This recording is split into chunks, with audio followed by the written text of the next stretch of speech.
नमस्कार दोस्तों, जय हिंद, जय भारत, वंदे मातरम। सभी भाइयों को राम राम और सब भाइयों को मेरा सलाम। कैसे हैं आप सभी? उम्मीद करता हूं आप सभी बहुत अच्छे होंगे। तो दोस्तों आगे बढ़ते हैं नंबर सिस्टम में। देखते हैं आज हम क्या पढ़ने वाले हैं आपके सामने। तो ध्यानपूर्वक चीज़ों को देखिए, फटाफट से लड़कों को जोड़िए ज़्यादा से ज़्यादा। देखो दोस्तों, अगर मैं आपसे कहूं कि मेरे पास कोई द्विअंकीय संख्या है, कोई भी द्विअंकीय संख्या, द्विअंकीय संख्या का मतलब दो अंकों की कोई संख्या है, ठीक है।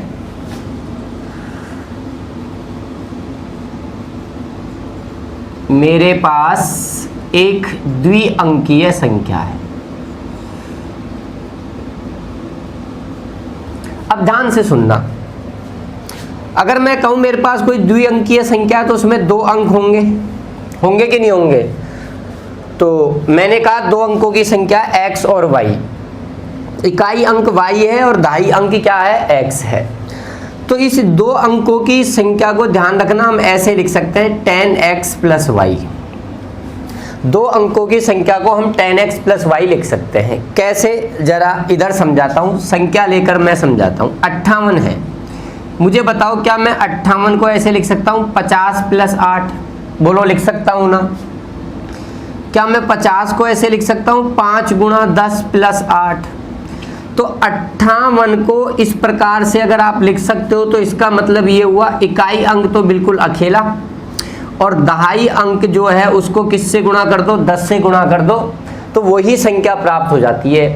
यानी जैसे मान लो और एग्जाम्पल लूँ, मैं आपसे कहूँ 76 है, तो क्या 76 को ऐसे लिखा जा सकता है 7 गुणा 10 70 हो गया, उसमें 6 जोड़ दिया 76 हो गया। बोलो, लिखा जा सकता है ना? यानी इकाई अंक को अकेला लिख दो और दहाई जो अंक है उसको 10 से गुणा करके लिख दो। तो इसी रूप में अगर मैं आपसे कहूँ मेरे पास दो अंकों की संख्या है AB, तो बताओ इस AB को आप कैसे लिखोगे? दहाई अंक को 10 से गुणा कर दो और उसमें इकाई अंक को जोड़ दो। तो इसी प्रकार से अगर मैं कहूं कि मेरे पास एक दो अंकों की संख्या है और वो संख्या मैंने मान रखी है जी 10x प्लस वाई, लिख सकता हूं ऐसे। अभी मैंने आपको समझाया कि दो अंकों की संख्या को हम इस प्रकार से लिख सकते हैं। अब मुझे बताइए यहां पर इस दो अंकों की संख्या में इकाई अंक क्या है? y, और दहाई अंक क्या है? x, ठीक है। अब मेरा मन किया, मेरा मूड किया कि मैं इस द्विअंकीय संख्या के क्या कर देता हूं? अंक पलट देता हूं। अंक मैंने पलट दिए, तो जैसे ही मैं अंक पलटूंगा तो अंक पलटने पर प्राप्त संख्या क्या आएगी? अंक पलटने का मतलब है इकाई अंक की जगह दहाई अंक ले आओ और दहाई अंक की जगह इकाई अंक ले आओ। तो ये हो जाएगी आपकी 10y प्लस x। मैं इसको इक्वेशन नंबर 1 नाम दे देता हूं और इसको मैं इक्वेशन नंबर 2 नाम दे देता हूं।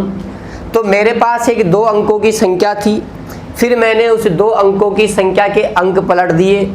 दोस्तों ध्यान से सुनना, कंसेप्ट है कि किसी भी द्विअंकीय संख्या और उसके अंक पलटने पर आई संख्या, दोनों का जो योगफल होता है वो हमेशा 11 से पूर्ण विभाजित होता है। दोनों का योगफल हमेशा 11 से पूर्ण विभाजित होगा। ये मेरा आज का कंसेप्ट है। अब 11 का भाग जाएगा तो ये थोड़ा डिविजिबिलिटी रूल से संबंधित हो गया, तो मैं इसको अब इसी के बाद आपके लिए पढ़ा रहा हूँ। दोबारा से सुनना, कंसेप्ट क्या है, ये नोट है, आप अपनी कॉपी में लिखोगे। कोई भी द्विअंकीय संख्या और उसके अंक पलटने पर आई संख्या, इन दोनों का योगफल हमेशा 11 से पूर्ण विभाजित होता है। अब मैं उसका प्रूफ आपके सामने यहाँ रख रहा हूँ कि ऐसा क्यों होता है, क्यों 11 का भाग जाता है। तो द्विअंकीय संख्या 10x प्लस वाई मैंने मान ली, इकाई अंक y है, दहाई अंक x है। अब मैंने इसके अंक पलट दिए तो x की जगह y आ गया और y की जगह x चला गया। अब मैं इन दोनों को जोड़ने की बात कर रहा हूं, तो ये मैंने दोनों जोड़ दी। तो इनको जोड़ेंगे साहब, 10x plus y plus 10y plus x, और ये क्या है? इन दोनों संख्याओं का योग। कौन कौन सी जो आपने 2 अंकों की संख्या मानी थी वो, और उसके अंक पलटने पर जो संख्या आई है वो, इन दोनों संख्याओं का योग। 10x और 1x आपका कितना हो गया, 11x हो गया। 1y और 10y आपका 11y हो गया, और ये आपके चल रहा है दोनों संख्याओं का योग। क्या मैं इन दोनों में से 11 कॉमन ले सकता हूं? तो आप कहोगे बिल्कुल 11 कॉमन ले सकते हैं। x प्लस वाई ये बराबर चल रहा है दोनों संख्याओं का योग। क्या मैं 11 को उधर भेज सकता हूं? आप कहोगे बिल्कुल भेज सकते हैं सर। गुणा का पद बराबर में कहाँ जाता है, भाग में जाता है। बराबर के उधर क्या चल रहा है जी, दोनों संख्याओं का योग।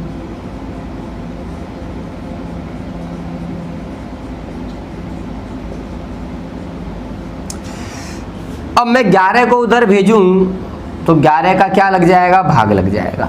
तो देखो यहां पे ये चीज निकल के आई कि अगर आप कोई भी 2 अंकों की संख्या लेते हो और उसके अंक पलट देते हो और आप उन दोनों संख्याओं का योग कर लेते हो, तो उन दोनों संख्याओं के योग में हमेशा किसका भाग पूरा पूरा जाएगा, 11 का भाग पूरा पूरा जाएगा। देख लीजिए बटे में नीचे 11 आ गया।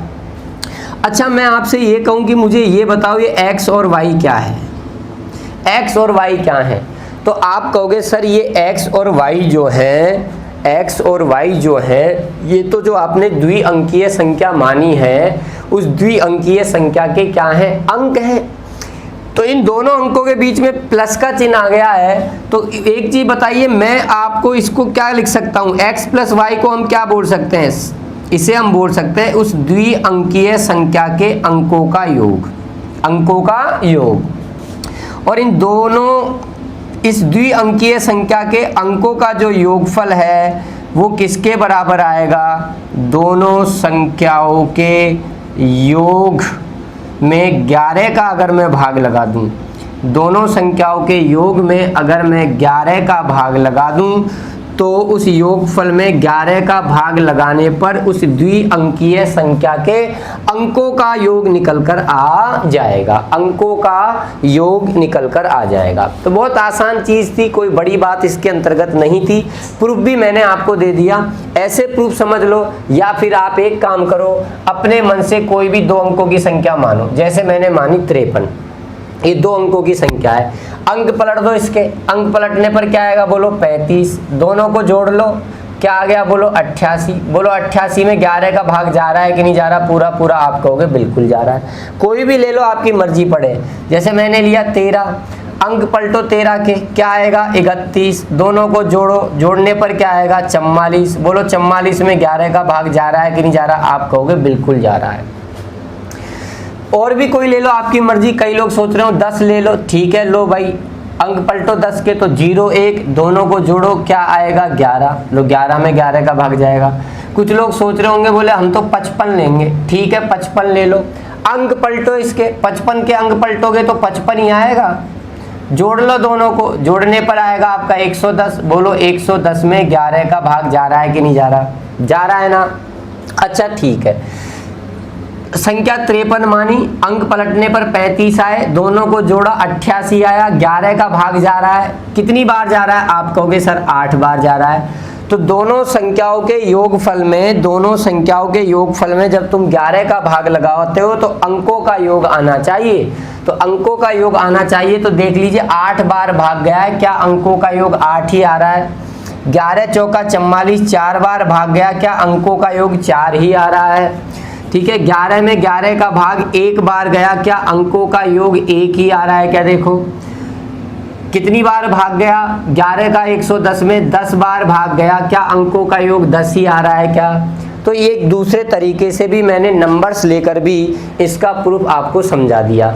तो मैं फिर कह रहा हूँ, अगर आप पेन कॉपी लेकर बैठे हुए हैं तो अपनी कॉपी में इस नोट को बना लीजिए कि कोई भी द्विअंकीय संख्या और उसके अंक पलटने पर प्राप्त संख्या, कोई भी द्विअंकीय संख्या, और मेरे साथ साथ लिखते चलो, कोई भी द्विअंकीय संख्या और उसके अंक पलटने पर आई संख्या, दोनों का योगफल सदैव 11 से पूर्ण विभाजित होता है तथा इन दोनों संख्याओं के योगफल में 11 का भाग लगाने पर उस द्विअंकीय संख्या के अंकों का योग आता है तथा उन दोनों संख्याओं के योग में 11 का भाग लगाने पर उस द्विअंकीय संख्या के अंकों का योग आता है। तो ये सबने लिख लिया होगा, ये फटाफट से आप यहाँ से चीज़ों को नोट कर लो। थोड़ा सा आपका समय देते हैं, चीज़ों को नोट कर लीजिए, जल्दी कीजिए।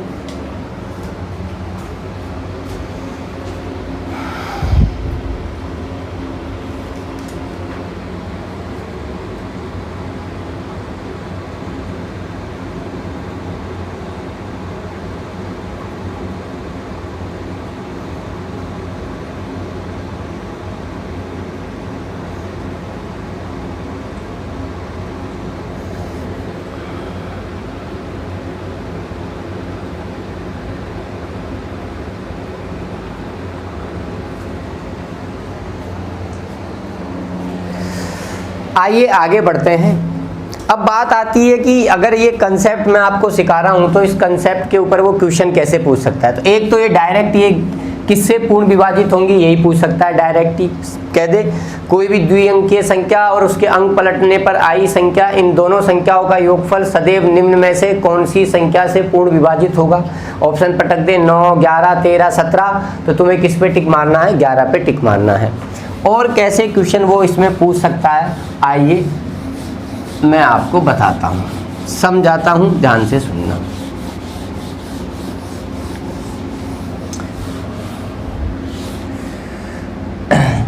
मान लो वो हमसे क्वेश्चन करे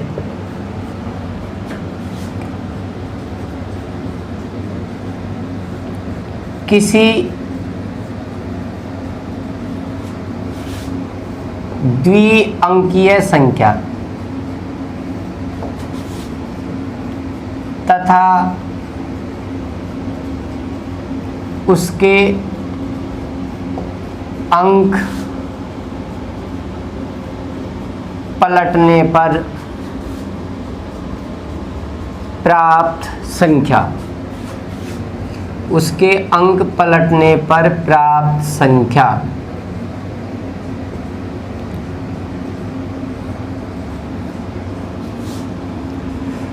दोनों का योगफल 132 प्राप्त होता है। दोनों का योगफल 132 प्राप्त होता है। आपसे पूछ ले इस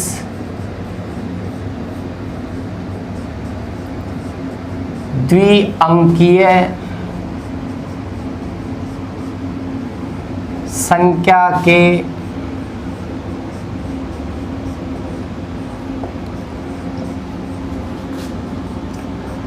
अंकों का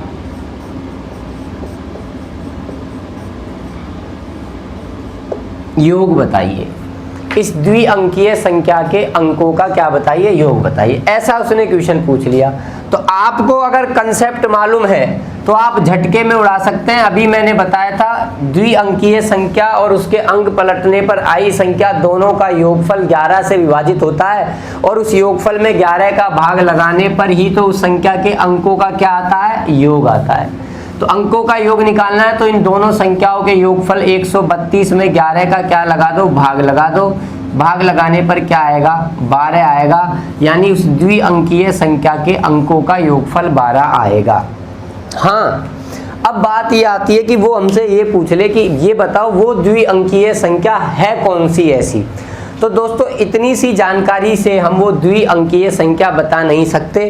क्यों नहीं बता सकते, क्योंकि बहुत सारी संख्याएं होंगी। कैसे, जैसे मैं आपसे कहूँ 75, ये हमारी द्विअंकीय संख्या है, मैंने मान लिया वो संख्या 75 है। अंक पलटो, अंक पलटने पर 57 आया, जोड़ो 7 और 5 12, 12 और 1 13, 132। अंकों का योग, दोनों संख्याओं का योगफल भी 132 आया और अंकों का योगफल भी 12 है। अब जरूरी है क्या तुम 75 ही कहो, तुम यूं भी तो कह सकते हो संख्या 57 होगी। 57 के अंक पलटोगे तो 75 आएगा, दोनों को जोड़ोगे तो भी 132 आएगा। बोलो जरूरी है क्या, 84 भी तो हो सकता है।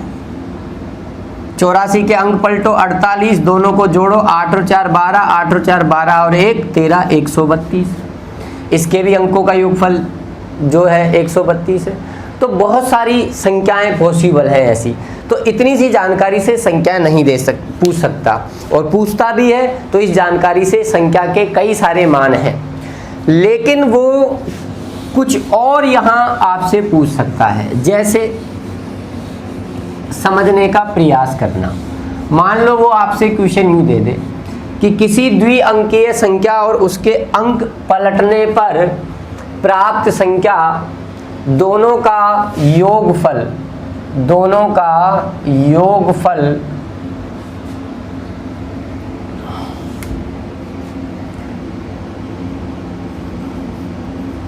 निन्यानवे प्राप्त होता है, ऐसी कुल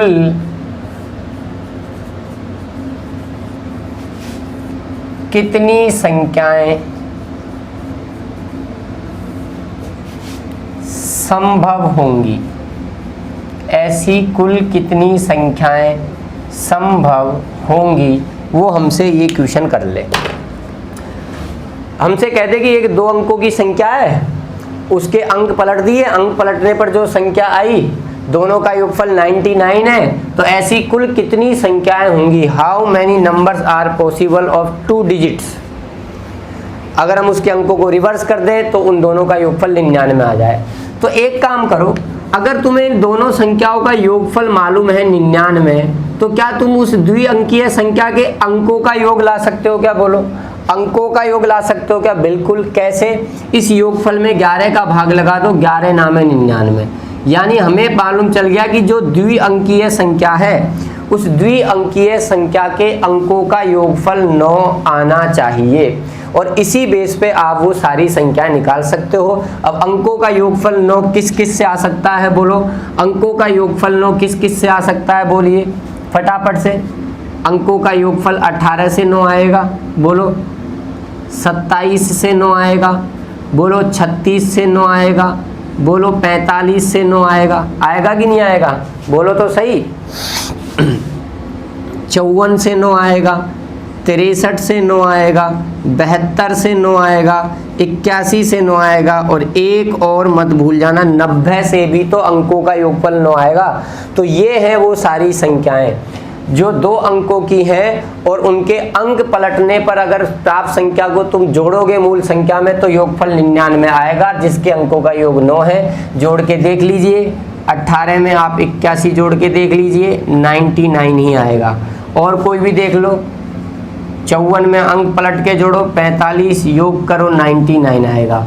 तो 1 2 3 4 5 6 7 8 9 संख्याएं ऐसी टोटल मौजूद हैं जिनके जो ऐसी हैं कि उनके अंक पलटकर उनको जोड़ दिया जाए दोनों को तो योगफल 99 आएगा। तो दोस्तों देखो, सवाल में ये जानकारी दी, लेकिन इस जानकारी, सिर्फ इस जानकारी से ही आप आंसर नहीं दे सकते। आपको इस जानकारी से पहले उस संख्या के अंकों का योग ज्ञात करना है, अंकों का योग, और अंकों के योगफल से आप बहुत आसानी से बहुत ही जल्दी हमारा आंसर दे सकते हो। तो उम्मीद कर रहा हूँ आपको समझ में आ रहा होगा। चलिए एक सवाल मैं आपके लिए इसी प्रकार का ले लेता हूँ।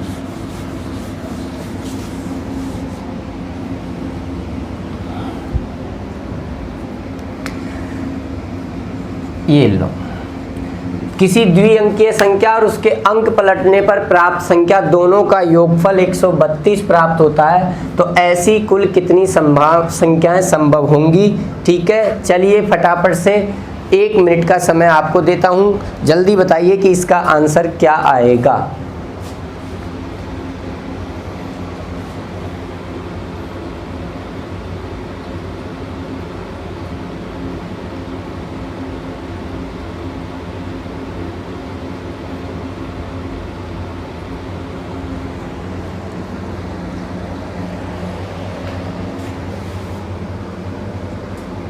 सोचिए जल्दी, कमेंट बॉक्स में आंसर आना चाहिए। बताना है आपको कि इसका आंसर क्या आएगा, कितनी संख्याएं संभव होंगी।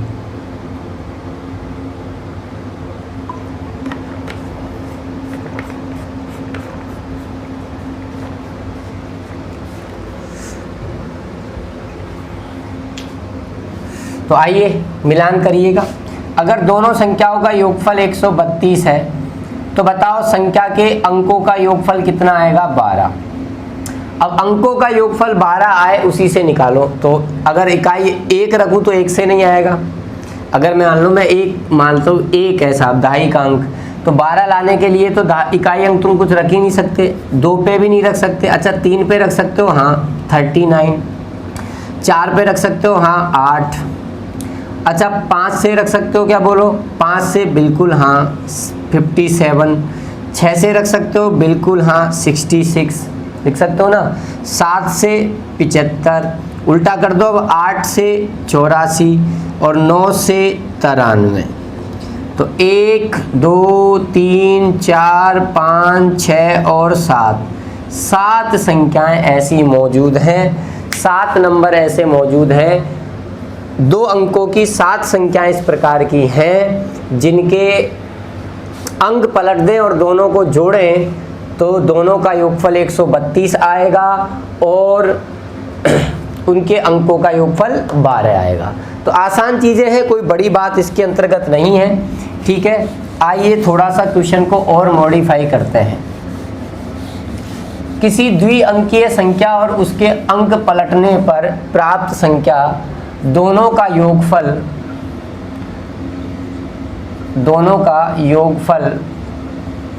88 प्राप्त होता है।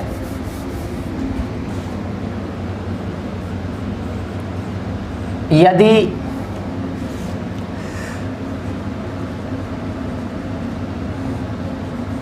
दहाई अंक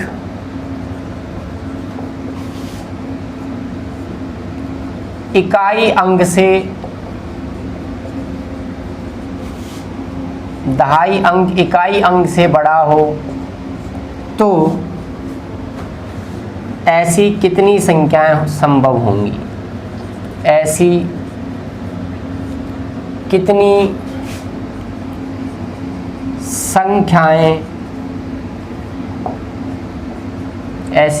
संख्याएं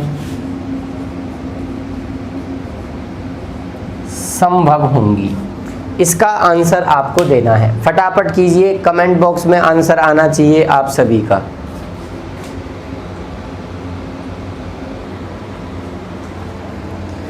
आंसर्स आने चाहिए। कितने लोगों के आंसर आते हैं देखते हैं, जल्दी कीजिए, जल्दी करो, कमेंट बॉक्स में आंसर लिखो फटाफट। दिखाई तो दे रहा है ना सबको?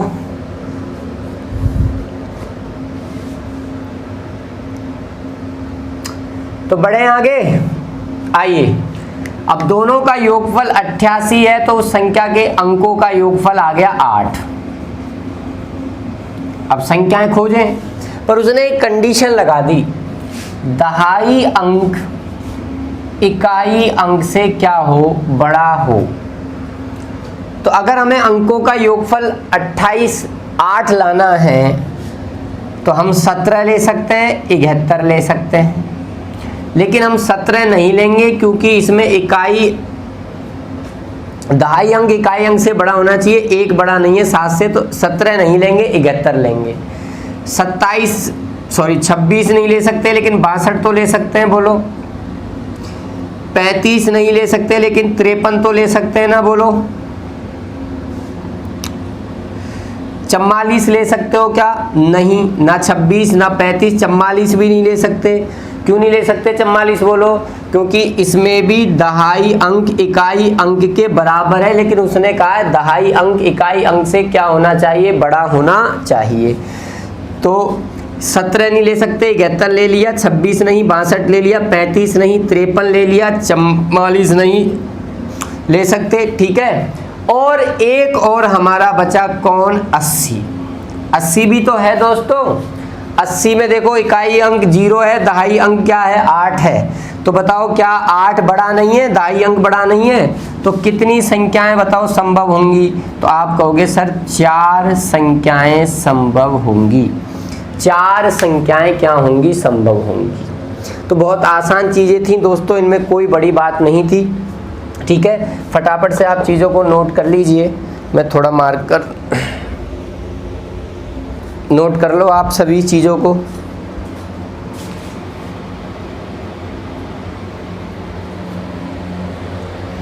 तो नोट कर लिया होगा आप सभी ने। चलिए आगे बढ़ते हैं। अब और क्या कंसेप्ट है, क्या कहानी है, जरा समझने का और प्रयास करते हैं। ये छोटी छोटी बातें हैं लेकिन काम की बहुत हैं। खैर छोटा कुछ नहीं है इस दुनिया में। अगर आप अपने आप किसी दूसरे को अपने से छोटा समझते हो तो बहुत गलती करते हो, ठीक है। कभी भी किसी भी व्यक्ति को अपने आप से कमजोर मत समझो। मान लो मैं अब अगली बात आता हूँ, अगले कंसेप्ट पर आता हूँ। मान लो मैंने आपसे फिर कहा कि भाई मेरे पास एक द्विअंकीय संख्या है। मान लो मैंने कहा कि मेरे पास द्विअंकीय संख्या है। थोड़ा क्या हवा चल रही है जो गेट दरवाजा आवाज कर रहा है। द्विअंकीय संख्या है, ठीक है। और वो द्विअंकीय संख्या क्या हो गई, देखो 10x + y, ये मैंने मान ली। अब हमने इसके फिर से अंक पलट दिए।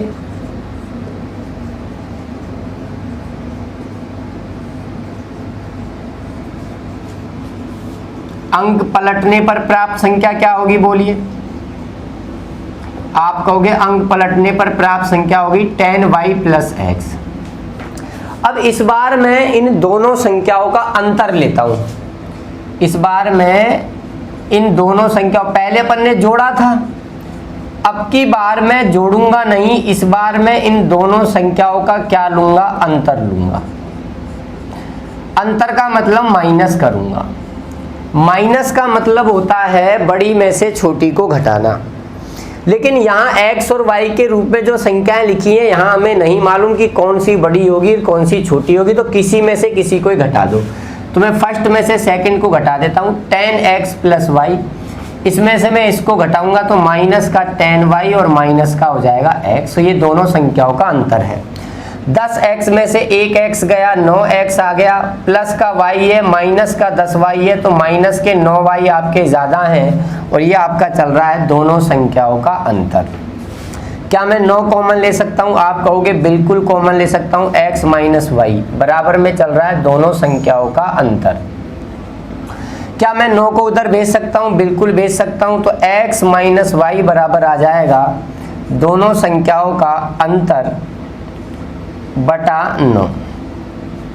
तो यहाँ से एक चीज ये कंफर्म हो गई, यहाँ पे फिर एक भाजकता का ये नियम बन गया, डिविजिबिलिटी रूल्स हो गया कि अगर मैं कोई भी द्विअंकीय संख्या लेता हूँ और उस द्विअंकीय संख्या के को पलट देता हूँ, अंकों को पलट देता हूँ और फिर मैं उन दोनों संख्याओं का अंतर लेता हूँ, तो उस अंतर में 9 का भाग पूरा पूरा जाता है। उस अंतर में किसका भाग पूरा पूरा जाएगा दोस्तों? 9 का भाग पूरा पूरा जाएगा। अच्छा अगली बात, x और y क्या है इस द्विअंकीय संख्या के, क्या है बोलिए? द्विअंकीय संख्या के बोलिए क्या है? आप कहोगे इस द्विअंकीय संख्या के अंक हैं। बीच में माइनस का चिन्ह है तो इसे हम हमारी मातृभाषा में यानी हिंदी में बोल सकते हैं उस द्विअंकीय संख्या के अंकों का अंतर। और ये अंकों का अंतर किसके बराबर आया? ये अंकों का अंतर बराबर आया दोनों संख्याओं के अंतर में किसका भाग लगाने पर? 9 पर। यानी उन दोनों संख्याओं के अंतर में 9 का भाग लगाने पर उस द्विअंकीय संख्या के अंकों का अंतर आ जाता है। तो ये हमारा अगला कंसेप्ट है, ठीक है। अब आप अपनी कॉपी में जो मैं बोल रहा हूँ उस चीज़ को लिख लीजिए, ठीक है। नोट बनाइए एक और नोट में लिखिए कि यदि किसी भी द्विअंकीय संख्या और उसके अंक पलटने पर आई संख्या दोनों का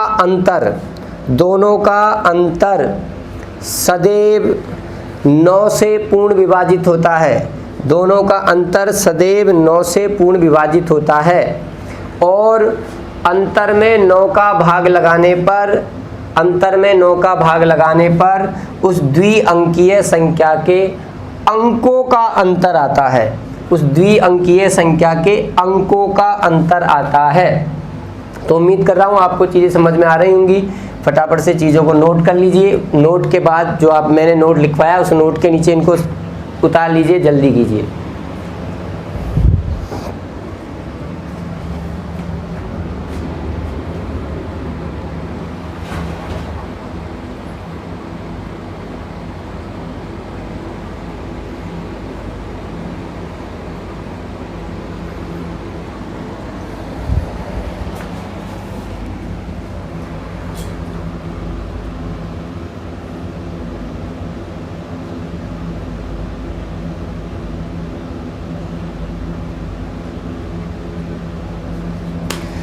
चलिए आगे बढ़ते हैं। तो ये कंसेप्ट सीधा पूछ सकता है आपसे, ठीक है, कि 9 का भाग जाता है और दोनों संख्याओं के अंतर में अगर आप 9 का भाग लगाओ तो अंकों का अंतर आ जाता है। इस चीज़ को आप एग्जाम्पल के तौर पे भी समझ सकते हैं। जैसे मैं आपसे कहूँ 73 है, 2 अंकों की संख्या, अंक पलटो, अंक पलटने पर क्या जाएगा 37, अंतर लो इन दोनों का, 13 में से 7 गया 6, 6 में से 3 गया 3, बताओ 36 में 9 का भाग जा रहा है कि नहीं जा रहा?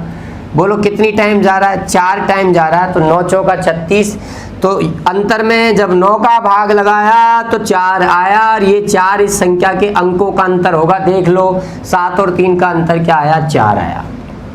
और भी कोई एग्जाम्पल ले लो, ठीक है। जैसे मैं कहूँ साहब 10 है, अंक पलटो क्या आएगा 0 1, घटाओ 10 में से 1 घटाओगे क्या आएगा 9, बोलो 9 में 9 का भाग जाएगा, बिल्कुल। कितनी बार जाएगा? 1 बार। अंकों का अंतर देखो, 1 और 0 का अंतर 1 ही तो आएगा। कुछ कहेंगे बोले नहीं साहब 44 लेके बताओ, ठीक है 44 लो, अंक पलटो 44 ही आएगा, माइनस करो, अंतर लिया 0 आया। बोलो 0 में 9 का भाग पूरा पूरा जाएगा कि नहीं जाएगा? बिल्कुल जाएगा। एकमात्र 0 ही ऐसी संख्या है जिसमें सभी का भाग पूरा पूरा जाता है। 0 में ही सबका भाग पूरा पूरा जाता है। और कितनी बार जाता है? 0 बार ही जाता है।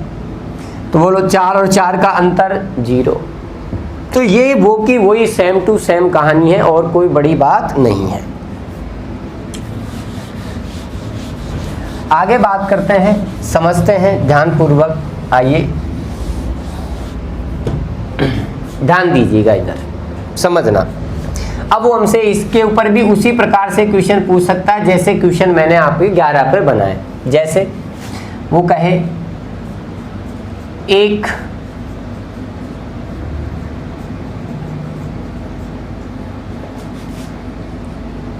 द्विअंकीय संख्या और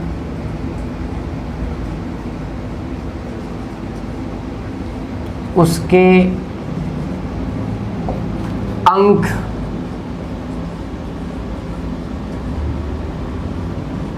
पलटने पर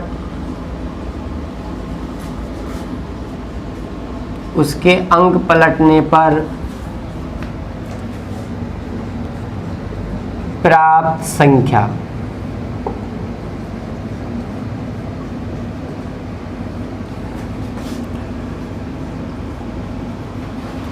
दोनों का अंतर 72 प्राप्त होता है।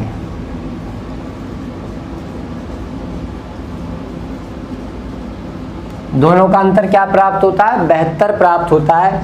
अब वो हमसे पूछ ले इस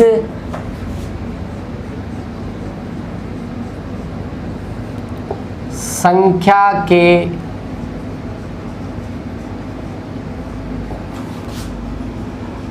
अंकों का अंतर बताइए।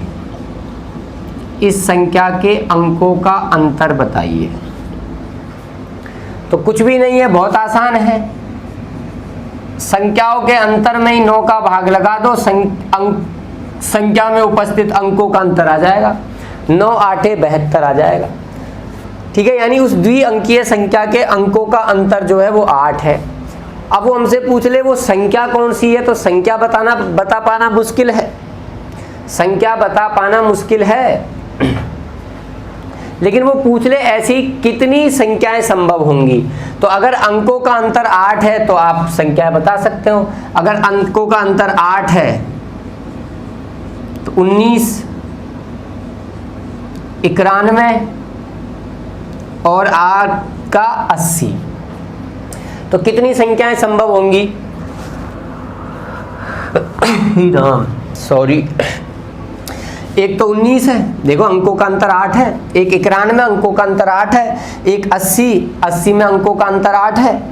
कुछ लोग सोच रहे होंगे 0 8 भी तो बोलो, इधर पलट दिए इधर पलट दिए, तो भैया 0 8 दो अंकों की संख्या नहीं है, ये 8 ही है। ये अब भी मैं कहूँ अब भी 8 ही है, अब भी कहूँ अब भी 8 ही है, यानी इधर इन 0 का कोई महत्व नहीं है। तो ये 2 अंकों की या 3 अंकों की या ये 5 अंकों की संख्या नहीं है, ध्यान रखना इस चीज़ का, इतना तो आप जानते होंगे। तो 3 संख्याएं आपकी यहाँ पर ऐसी संभव है। तो चलिए एक क्वेश्चन मैं आपको छोटा सा और दे देता हूँ, देखते हैं क्या आप लोग इसका सही जवाब दे पाते हो। एक द्विअंकीय संख्या और उसके अंक पलटने पर आई संख्या, दोनों का अंतर जो है 36 प्राप्त होता है। अब आपको बताना है ऐसी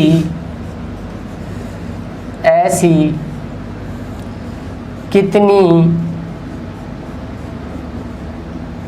संख्याएं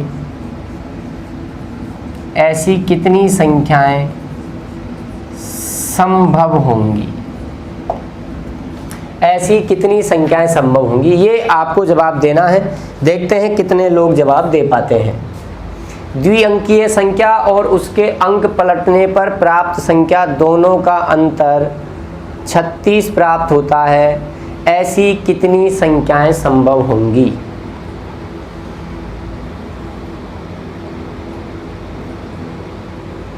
जल्दी आंसर्स आने चाहिए, फटाफट कीजिए, सभी के आंसर्स आने चाहिए। अब दोनों का अंतर 36 है, तो संख्या के अंकों का अंतर कितना आ जाएगा बोलो? 4। अंकों का अंतर कितना आ जाएगा बोलो? 4 आ जाएगा। अब अंकों का अंतर अगर 4 आ गया तो ऐसी संख्याएं निकालो। चलो 1 से शुरू करें, 15 तो 51, ठीक है, 15 और 51, ठीक है साहब।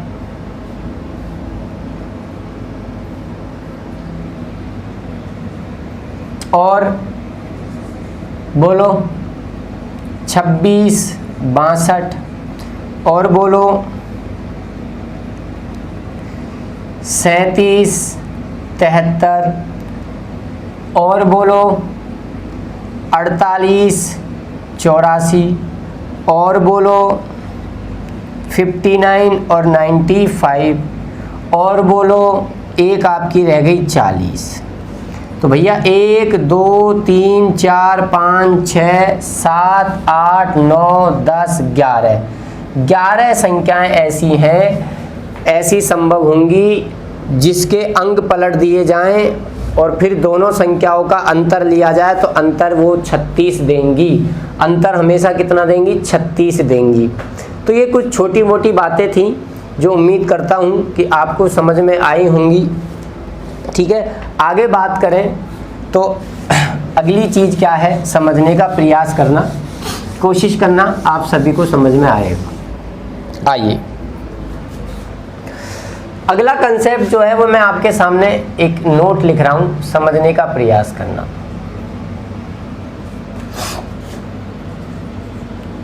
तीन या 3 से अधिक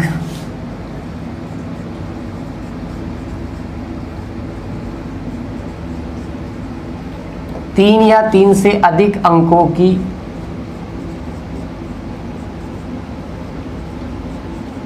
किसी भी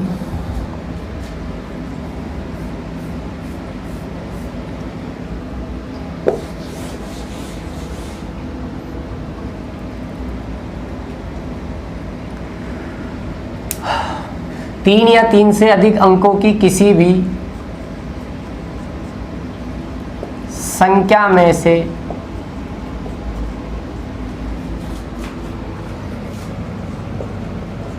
उसके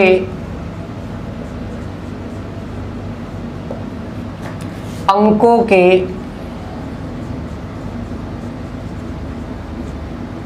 योगफल को, अंकों के योगफल को घटाया जाए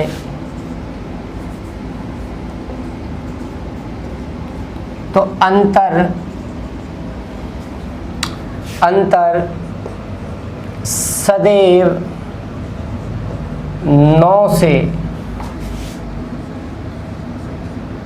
अंतर सदैव 9 से पूर्ण विभक्त होगा। और ये 3 नहीं, 2 या 2 से अधिक।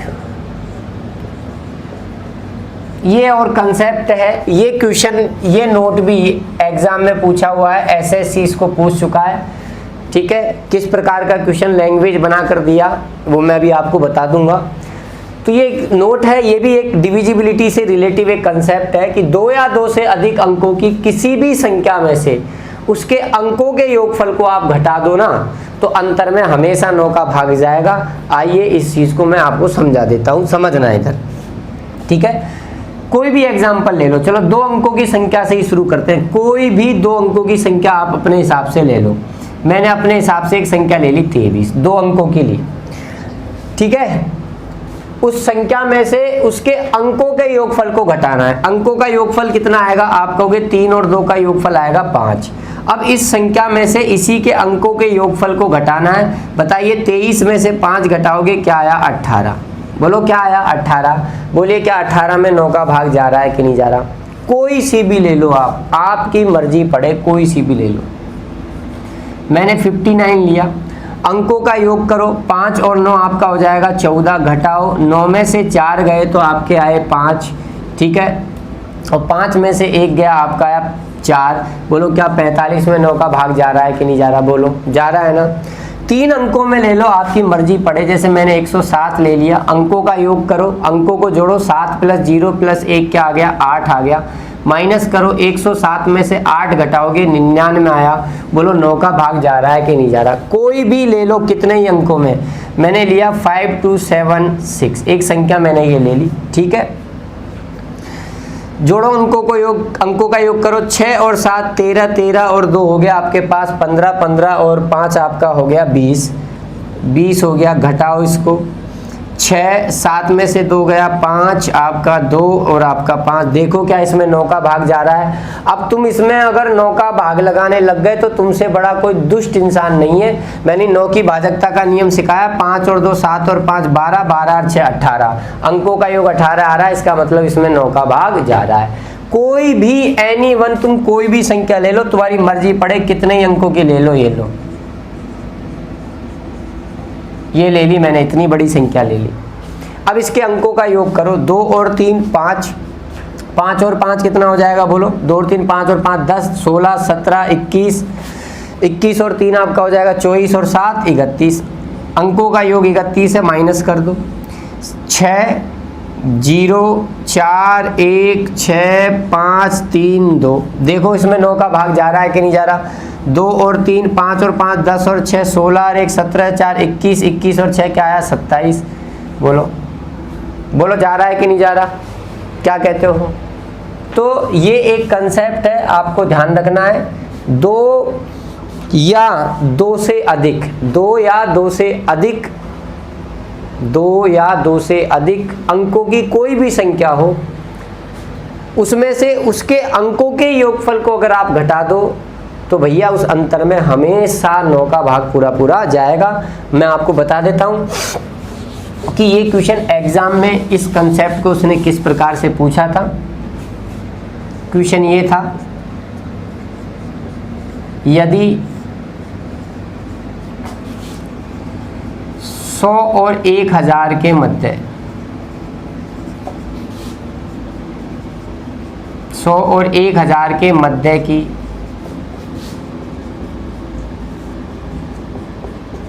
संख्याओं में से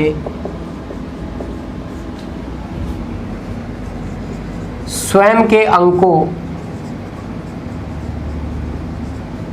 स्वयं के अंकों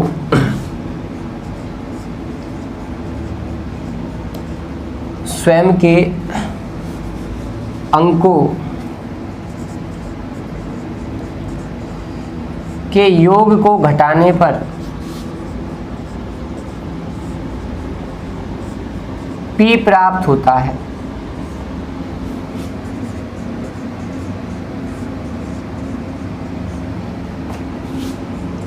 P सदैव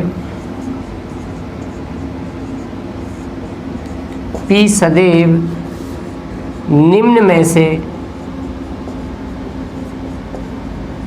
कौन